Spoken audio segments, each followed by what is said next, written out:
Сегодня наша информация Академии наук Якутии о международной конференции по ревматологии. Главной задачей собравшиеся исследователи видят в содействии в организации клинических и научных исследований в области эпидемиологии, профилактики, диагностики и лечения ревматических заболеваний, требующих междисциплинарного взаимодействия. Мы сегодня проводим первую международную конференцию, посвященную теме ревматологии. Называется наша конференция «Ревматология на севере». Нам в гости приехали очень важные для нас люди, которые будут освещать проблемы международного характера, касаемо и как генетики, и как детства, и как ведущие специалисты своей области именно по направлению ревматология. На сегодняшний день я бы хотела отметить, что наша ревматология в Республике Саха-Якутия идет в одну ногу с мировой ревматологией. Благодаря нашим кураторам, которые ежегодно приезжают к нам в республику и помогают организовывать помощь пациентам, помогают в диагностике, в лечении. Что нового появилось на сегодняшний день? Я бы хотела отметить сама, как клиницист, как ревматолог, который ежедневно принимает пациентов. Пациентов стало очень много после ковида. И они текут в большом количестве и немножко атипичное течение, нежели чем было до пандемии.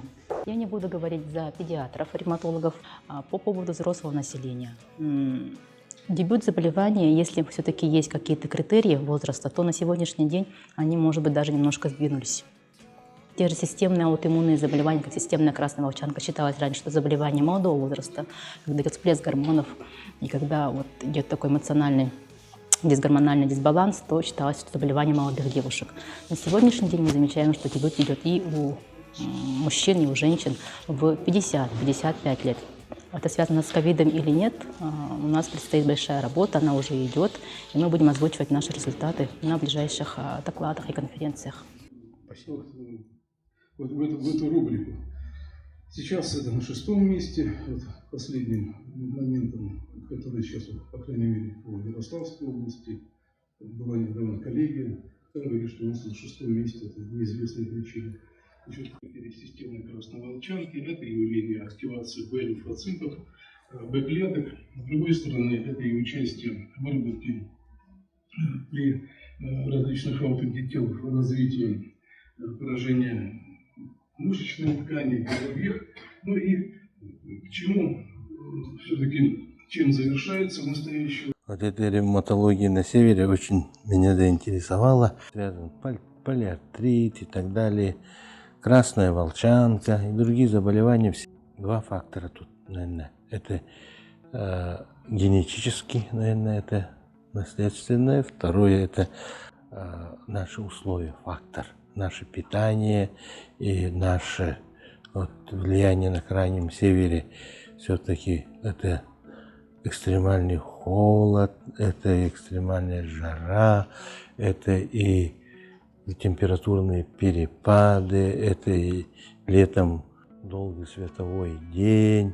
Он все-таки влияет на человека, и человек все время интенсивно трудится, и иммунная система полностью не восстанавливается. Нам надо в науке в этом вопросе найти пути для того, чтобы обезопасить, прежде всего профилактировать наших жителей. Которые включены были более 3 миллионов 800 тысяч участников, было показано, что на самом деле во время пандемии COVID-19 в Грузии, правда, проводилось лечение полгода за данными пациентами. Одинаково при ревматических заболеваниях, при инфекции COVID-19, с небольшим исключением. Мы практически никогда не использовали исследования интерлейкина-6 в диагностике ревматоидного артрита, хотя первые публикации были достаточно давно в этом направлении сделаны. Редко исследовалось при ревматических заболеваниях лактатогидрогеназа, которая была колоссальна у пациентов с COVID-19. Дедимер редко использовался, а это является для ковида. Утверждаем диагноз, мы назначаем гормоны. Если наш пациент в начале заболевания, у него системная фаза заболевания, то дозы гормонов достаточно высокие, до 1 мг на килограмм, с последующим снижением. Ну и мы знаем, что пациенты, как правило, хорошо отвечают на высокую дозу глюкокортикоидов, особенно если мы перераспределим в течение дня. Проблема начинается потом, когда мы начинаем снижать глюкокортикоиды, возникает обострение. Знаете, чем хорошо, по-моему, организовано, чем правильно была организована эта конференция? В том, что там было сочетание каких-то вопросов, которые имеют даже фундаментальное значение, и вопросов, которые имеют чисто практическое лечебное значение и диагностическое. Вот в этом большое достоинство.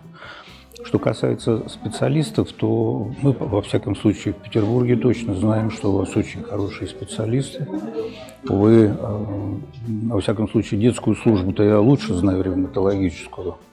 Вы работаете исключительно по международным отработанным протоколам, все делаете вовремя, и чему я поражаюсь, это тому, что у вас вообще медицина немножко по-другому устроена, чем в европейской части. У вас все централизовано, и вы справляетесь. Вот что удивительно. То есть при такой форме организации медицинской помощи вы работаете фактически по европейским стандартам.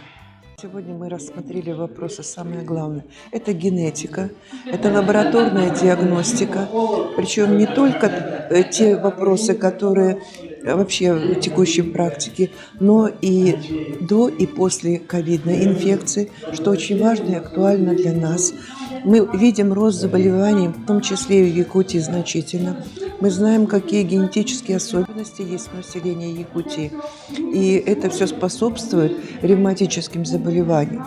Конечно, нужно более детально исследовать. Я знаю, здесь были ошибки по антинуклеарному фактору. Сегодня Андрей Анатольевич разъяснил, как это глубоко надо смотреть. Надо смотреть антинуклеарный фактор и его влияние на, вернее, не влияние, а изменения подтипы этого антинуклеарного фактора, чтобы сказать, это на волчанку или нет. Очень интересный вопрос, который Андрей Анатольевич предложил как раз, и мы сделали вывод и предложили Леониду Николаевичу, что исследовать вот это, посмотреть 20 лет, взять программу, такую именно федеральную республиканскую программу по исследованию после ковида тех больных, которые имели антинуклеарный фактор, проследить за ними, когда он исчезает, когда он останавливается, детей, о которых сегодня говорил генетики, детей, которые маечной, у вас много детей с различными ревматическими заболеваниями, много детей идет на биологической терапии.